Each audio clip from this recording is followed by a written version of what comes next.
성도 여러분 안녕하십니까? 삶과 말씀을 나누는 충청합회 교과 방송입니다. 오늘 함께 조은영 목사님과 말씀을 나누도록 하겠습니다. 목사님 안녕하셨습니까? 네, 안녕하세요. 예. 이번 기는 제가 출연할 때마다 항상 목사님하고만 출연하는 것 같은데요. 예. 저하고 같이 출연해 주셔서 너무 감사합니다. 예. 제가 목사님의 도움이 같습니다. 네.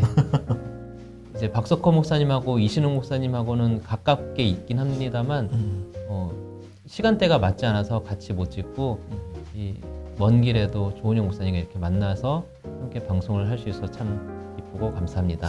사실 저희가 사는 지역이 우리 둘이 극과 극이잖아요. 북동쪽 끝 아니십니까? 네, 저는 이제 어쨌든 합회 기준으로 동쪽 끝에 있고, 저는 서쪽 끝에 있습니다. 예.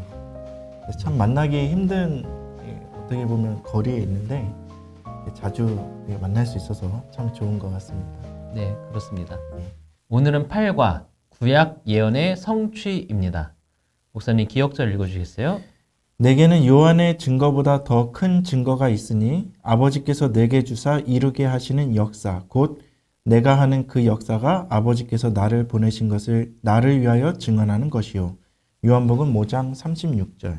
아멘. 이번 주에는 예수님이 약속하신 메시아의 심을 분명히 드러내는 성경의 몇 가지 관련 예언을 공부할 것입니다.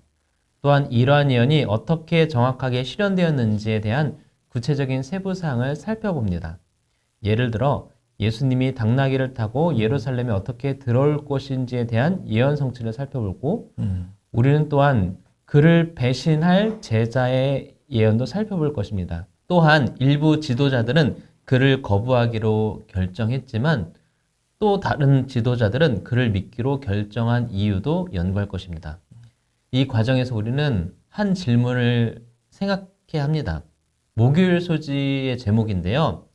요한복음 8장 23절에 따르면 아래에서 밑에서 생각하는 사고방식과 위에서 생각하는 사고방식을 갖는 것이 무엇을 의미할까? 이 질문을 갖고 이번 주 교과를 함께 연구해 보도록 하겠습니다. 일요일 소지입니다. 표징, 사역, 기이한 일들. 목사님, 우리가 가족이나 친구 사이에서 서로 관계를 맺고 살 때 그 상대방의 말이 중요하다고 생각합니까? 아니면 상대방의 행동이 중요하다고 생각합니까? 아니면 둘 다 중요하다고 생각합니까? 물론 둘 다 중요하죠. 예. 근데 둘 중에 한 가지를 꼽자면 말과 행동, 뭐가 더 중요한 것 같습니까? 저는 뭐 행동이나 말을 좀 이제 같이 보는 게 뭐냐면은 그냥 말은 이 외형이 없는 그냥 행동이다라는 생각이 들거든요. 예.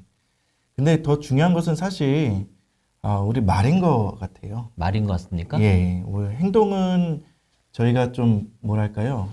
절제할 수 있고 사실 우리가 뭐 많은 행동을 이렇게 드러내진 않지만 저희가 하는 것 중에 가장 많이 하는 게 말이잖아요. 그러니까 뭐 실수도 많이 하고 하기 때문에 저는 행동보다는 말인 것 같습니다. 그 부분에서 말을 이제 조심해서 해야 하는 예, 그런 차원에서 그쵸. 말이 더 중요하다 이렇게 얘기하시는 건데 여기서 제가 말씀드리고 싶은 말에 대한 거는 말로 나 이거 할게 라고 해놓고서 행동으로는 안 할 때 그럴 때 실망을 하게 되잖아요.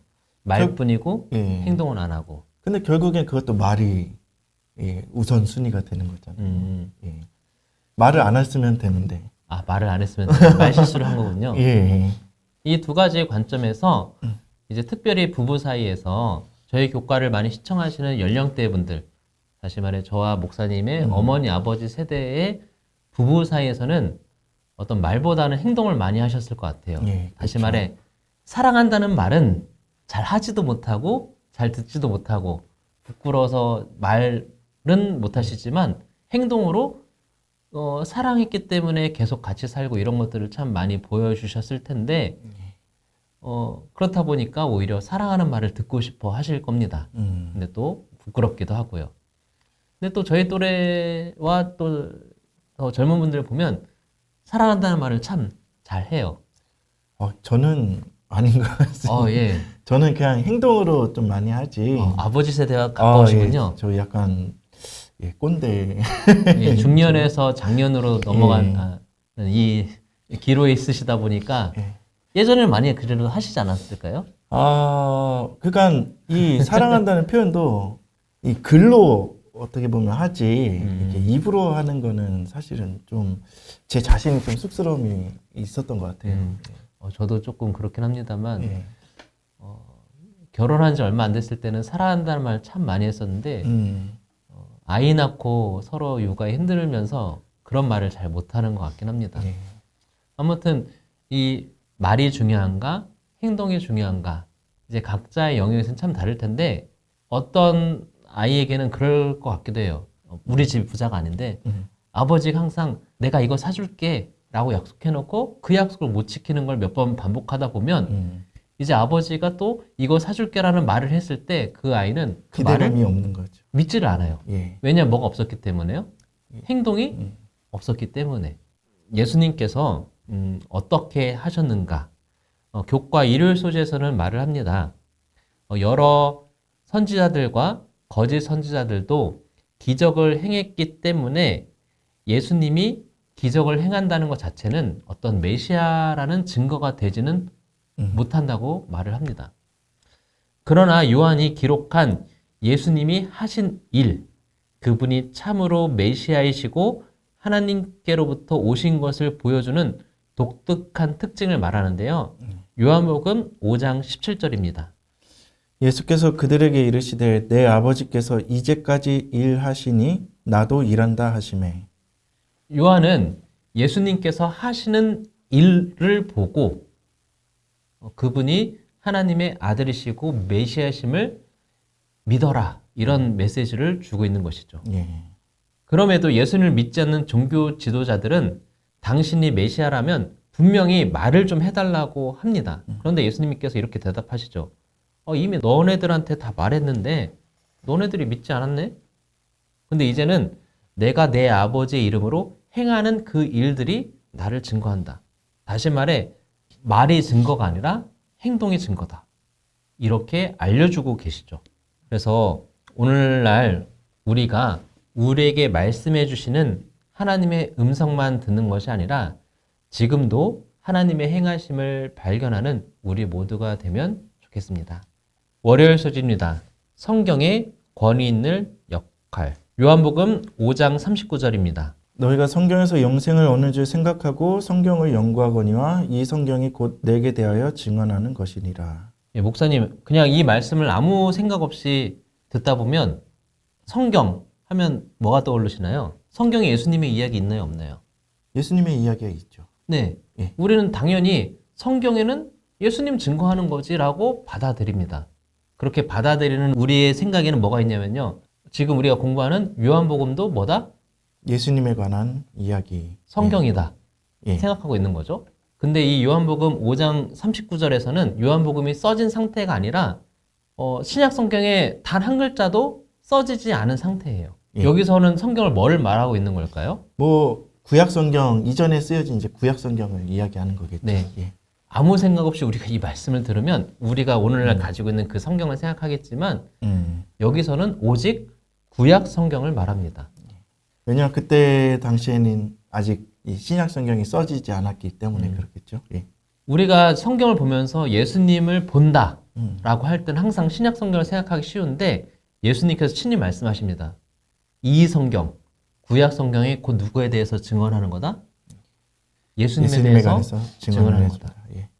구약의 제사 제도들과 여러 선지자를 통해서 예언된 메시아가 바로 예수님을 가리킵니다. 그러나 당시 유대인들도 오늘날의 유대인들도 이것을 믿지 못했고 믿지 못하고 있습니다. 하지만 신약 성경의 복음서는 말합니다. 예수님이야말로 구약 성경에서 예언된 메시아 바로 그리스도이심을 말합니다. 그렇다면 오늘날 우리는 예수님에 대해서 말씀하고 있는 신약과 구약 얼만큼 권위 있게 생각하십니까? 항상 우리가 진리 가운데 있도록 날마다 기도하며 하나님을 붙잡게 되시기를 바랍니다. 화요일 소지입니다. 예수에 대한 구약 성경의 예언 첫 번째. 예수님 당시 종교 지도자들도 성경을 믿기 때문에 예수님께서 굳이 성경에 관한 권위를 높일 필요가 없었던 것처럼 보입니다. 이미 성경을 잘 보고 있는 사람한테 이 성경이 하나님 말씀이야 이렇게 얘기할 필요가 없었던 거죠. 하지만 그럼에도 예수님께서는 그들에게 성경의 권위를 강조하신 그 이유는 자신이 성경을 말씀하신 하나님의 아들이시고 메시아이심을 보여주려고 하신 것입니다. 요한은 구약을 직접 인용하거나 암시하는 많은 구절을 기록하면서 예수님이 바로 구약에 약속한 메시아이심을 드러냅니다. 한 예로 우리 보통 십자가형은 그 위에서 죄인이 오랜 시간 동안 매달려 있다가 죽어가도록 고안된 그런 형벌이었습니다. 그런데 예수님께서 유월절을 앞두고 십자가에 달리심으로 로마 군인들은 그분을 오랜 시간 동안 그 십자가에 달아둘 수가 없었습니다. 그래서 빨리 죽게 하려고 다리를 꺾으려고 했죠. 하지만 예수님께서는 이미 숨을 거두시고 죽으셨기 때문에 이 로마의 병사들이 예수님의 다리를 꺾을 필요가 없었습니다. 참 신기한 일이었죠. 십자가형을 당한 모든 죄인이 하루 만에 그 위에서 죽는 일이 없었는데 예수님은 몇 시간도 안 돼서 그 십자가에서 돌아가신 것입니다. 요한은 이 일이 구약의 표상을 성취하기 위한 것이었음을 이야기하고 있습니다. 요한복음 19장 36절인데요. 이 일이 이룬 것은 그 뼈가 하나도 꺾이우지 아니하리라 한 성경을 응하게 하려 함이라. 제사 제도를 보면은 이 제물을 뼈를 꺾는 일이 없고 희생 제물의 조건이 이 뼈를 꺾지 않는 것인데 예수님께서도 이 십자가에 달리시는 그런 희생 제물이 되실 때 이 구약의 이야기처럼 뼈가 꺾이지 아니하는 그런 일을 요한은 이야기를 한 것입니다. 요한뿐만 아니라 신약 성경의 여러 저자들의 글, 신약 성경들을 다 보시면 베드로, 바울, 마태, 마가, 누가 모든 신약 기자들이 성령의 감동을 통해서 예수님의 삶과 죽음, 부활, 그리고 하나님의 보좌로 승천한 모든 구약의 예언의 성취를 반복해서 확인하고 있습니다. 예수님의 삶과 사역에서 많은 구약의 메시아 예언이 정확하게 실현된 것은 정말 경외심을 불러일으킵니다. 그렇죠. 이러한 구약 성경의 예언은 놀라운 정확성으로 성취가 됩니다. 그래서 이것을 정말 진실하게 받아들이고 연구한다면 가장 회의적이고 의심하기 좋아하는 그런 사람이라 할지라도 증거가 너무 많으니까 여기에 믿을 수밖에 없구나 무방비 상태가 될 것입니다. 그런데 저희가 뭐 좀 조심해야 될 게 우리가 구약에 많은 내용들이 이제 있는데 또 예수님이 가리키는 어떤 표상이나 예언들이 있는데 근데 너무 무분별하게 이 예수님의 그런 성경의 이야기들을 구약의 이야기들을 예수님하고 너무 이렇게 꽤 맞추려고 하는 그러한 해석 방법들이 있는 것 같더라고요. 그것을 뭐라고 하냐면요. 신학적 용어로는요. 한자어로는 풍유라고 하고요. 영어로는 알레고릭이라고 합니다. 뭐냐면 이제 신약의 저자들이 구약에 있는 그 기록된 내용을 가지고서 이 일은 구약이 어떤 내용을 말하는 거야 하면서 이제 신약의 저자들이 지지를 해주잖아요. 그 구약의 내용을 이제 차용해서 쓰죠. 근데 그렇게 하지 않은 내용, 그런 내용이 없는 구약에 있는 걸 가지고 우리가 성경을 연구하면서 이건 예수님을 말하고 있는 게 아닐까 하면서 이건 예수님을 말하고 있는 거야.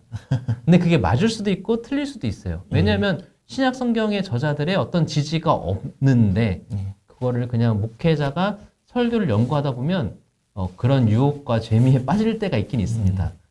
그런데 이것을 정말 나의 흥미와 재미인지 아니면 정말 성령의 음성인지 우리가 분별할 그런 영적 시야도 필요한 것 같습니다. 맞습니다. 그래서 우리가 성경을 특별히 예언에 관해서 우리가 볼 때는 철저한 검증이 필요한 것 같아요. 뭐 저희 재림교회 주석이라든지 또 이제 화입 부인의 글에서 이러한 것들을 찾아보고 정말 그런 것들이 어떤 것들을 표상하는지 살펴보는 그 작업을 하는 것이 정말 중요하다라는 그런 생각을 하게 됩니다. 수요일 소지입니다. 예수에 대한 구약 성경의 예언 두 번째. 종교 지도자들의 문제는 율법의 문자는 알고 있었지만 그 정신은 알지 못했습니다. 고대 유대인 전통은 성경을 아는 것만으로도 영원한 생명을 보장한다고 가르쳤습니다. 기원전 1세기에 힐렐이라는 랍비는 이 주제에 대해서 이렇게 가르쳤다고 합니다. 재림교회 성경 주석 5권 955페이지에 인용된 말씀인데요. 토라의 말씀을 스스로 얻는 자는 앞으로 다가올 세상의 생명을 스스로 얻는 자입니다라고 그렇게 이야기를 하고 있습니다. 그래서 유대인 지도자들은 성경의 말씀에 집착하여서 성경의 핵심인 예수님을 소홀히 했습니다. 그러니까 성경 말씀에만 집착하다 보니까는 그 예언을 이루시는 예수님에 관해서 오히려 그 관심이 없었던 것이죠. 유대 지도자들은 어떤 그 내용을 뭐 이해하고 삶에 적용하기보다는 하나의 지식으로 이해하는 것을 더 추구했다라는 것입니다. 사실 성경을 찾아보는 것은 그 자체로 나쁜 일은 아니었지만 그 가운데 예수님에 관한 것, 또 예수님의 사역, 또 예수님의 구속 사역에 관한 그런 것들을 더 깊이 찾아볼 때에 우리가 성경을 보는 것이 의미가 있다라는 것입니다. 사도 바울이 고린도 후서 3장 6절에서 율법 조문은 죽이는 것이요 영은 살리는 것이니라 라는 이 말씀을 쓸 때에 이 지도자들에 대한 예수님의 말씀에 공감하면서 사도 바울이 이 말씀을 쓴 겁니다. 영이 없는 율법 조항에 집중하면 율법주의와 위선으로 이어지게 되고 그 결과 우리 신앙의 근본이신 신앙의 또 완성자이신 예수님을 보지 않고 우리 자신을 다른 사람과 비교하게 되죠. 그래서 요한은 계속해서 구약의 예언을 인용하면서 예수님을 계속 바라보게 하였습니다. 하지만 당시 유대 지도자들은요, 약속이 눈앞에 실현되고 있기에 오히려 믿지 않았습니다. 예수님은 그들에게 모세를 진짜로 믿었다면 나를 믿었을 것이다 라고 말하면서 오히려 그들을 책망하고 있습니다. 그러나 또 예수님께서는 유다가 배신할 것을 알면서도 그를 뭐라고 불렀죠? 친구라고 했죠. 네. 그리고 친구니까 그와 같이 음식도 잡수셨어요. 오늘날 우리 한국 문화에서도 아무하고나 밥 같이 안 먹잖아요. 안 좋아하는 사람하고는 겸상하지 않는다 이런 표현이 있을 정도로 같이 먹는 문화가 중요한데 제가 예전에 SNS에 보니까요, 정말 친한 사람들의 인사가 무엇이냐면은 밥 먹었냐 라는 그런 인사라고 그러더라고요. 안 먹었으면 나랑 같이 가서 좀 먹자. 그렇죠. 이게 내포된 인사죠. 근데 유대인들의 고대 문화에서도 함께 밥을 먹는다는 것은 너와 내가 적이 아니고 동지고 친구다 이런 의미가 있었다고 합니다. 그러니까 유다하고도 같이 뭐 하셨던 거예요, 예수님은요? 밥을 먹으셨습니다. 또한 스가랴의 예언대로 메시아가 두 팔 사이에 있는 상처가 어디서 얻은 거다? 친구의 집에서 얻은 거다라고 말하는 것처럼 예수님은 유대 지도자들 사이에서 십자가 체형을 받으셨습니다. 하지만 예수님께서는 그들조차도 친구라고 부르십니다. 다시 말해 예수님은 자신의 순수하고 무고한 피를 흘린 자들에 대한 복수를 외치지 않으셨다는 거예요. 그분의 상처 입은 손은 분노에 휩싸이지 않으셨고 사랑과 화해의 모든 것을 포용하기 위해 손을 벌리셨습니다. 지금도 예수님께서는 우리의 친구가 되어주시기를 원하십니다. 우리의 넘어짐으로 인한 배신이 있다 할지라도 손을 내밀어 주시는 예수님을 바라보게 되시기를 바랍니다. 아멘. 목요일 소식입니다. 아래에서 요한복음 8장은 절망적인 인류를 돕기 위해 하늘의 아버지가 보내신 하나님의 숭고하신 신성한 아들 예수님을 언급합니다. 예수님이 말씀하신 모든 것이 하늘의 것이었죠. 그는 죄로 인해 어두워진 세상을 비추는 하늘의 빛이었습니다. 예수님께서 유대 지도자들에게 너희는 아래에서 왔고 나는 위에서 왔고 너희는 이 세상에 있고 나는 이 세상에 없다라고 말씀하신 요한복음 8장 23절의 말씀을 하셨을 때 하늘이 예수님을 통해 우리에게 주신 모든 그 선물은 이 땅의 것과는 대조가 되는 것이었습니다.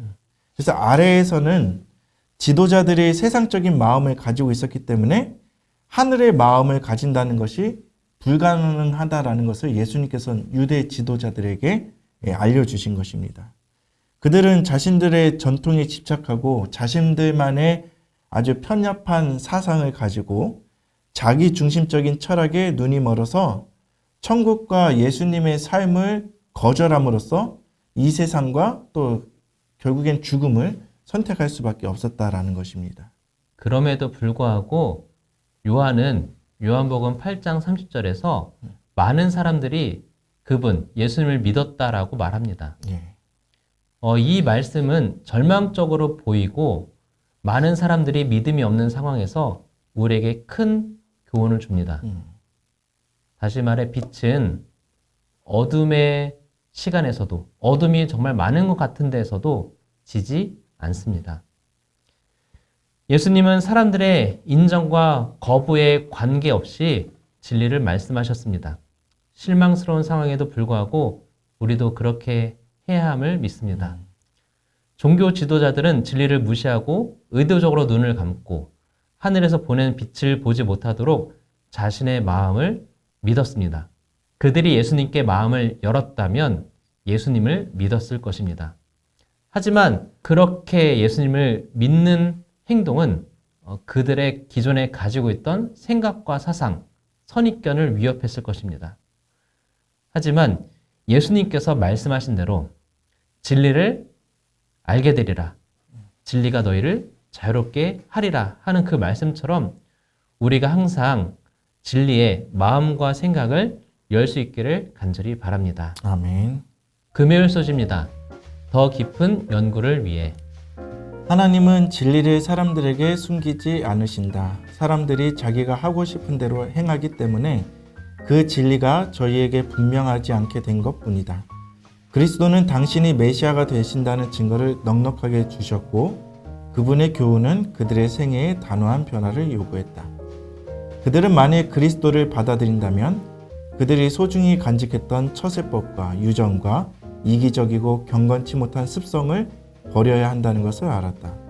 불변의 진리, 영원한 진리를 받아들이는 데는 희생이 요구되었다. 그래서 그들은 하나님께서 그들로 그리스도를 믿게 하도록 주신 가장 결정적인 증거들을 인정하려 하지 않았다.